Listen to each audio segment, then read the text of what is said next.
Whether it's been through email communication or via staff briefing, I'm sure you're all aware of the term assessment pioneers over the last 6 months or so in Challoner. But the question you're all probably thinking is, what have the assessment pioneers done so far? In order to answer that question, we've got to go back a little bit further than 6 months.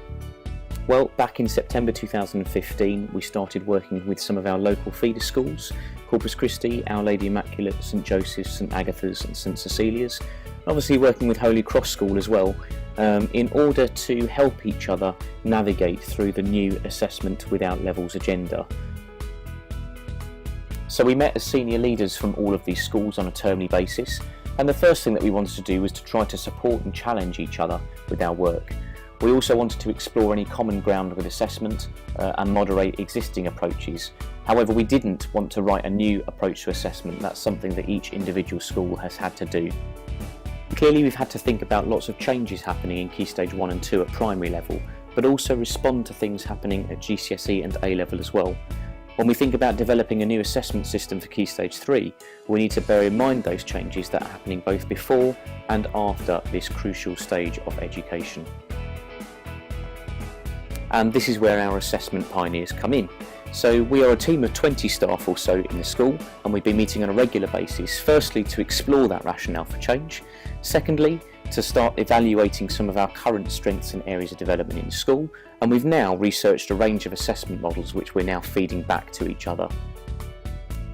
We looked at a number of DFE assessment pilots and have whittled that number down to 3, the first of which is Durrington High School, who are using a growth and thresholds model, secondly Trinity Academy in Halifax, who are using a mastery model, and the last school is West Exeter College, who are using a programme of learning ladders.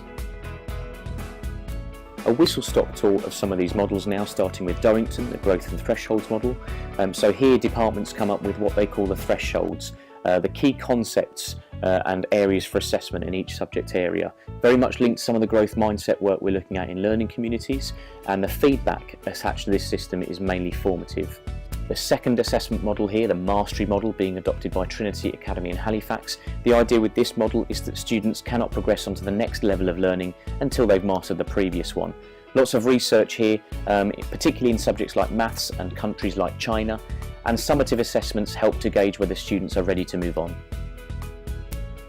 And now the third assessment pilot, the learning ladders adopted by WestEx. So this is closely linked to Bloom's taxonomy, and across different key stages, some of the ideas of Bloom's are linked to different topic areas, all the way from remembering to creating, and this helps to deepen the understanding of key concepts for pupils. So there we are, lots of information about things happening both in and outside of school with regards to assessment. I used the term reclaiming assessment earlier to talk about us taking ownership of our new assessment model, and that starts today in this hall with a range of activities, and certainly later on this afternoon in departments. Created using Powtoon.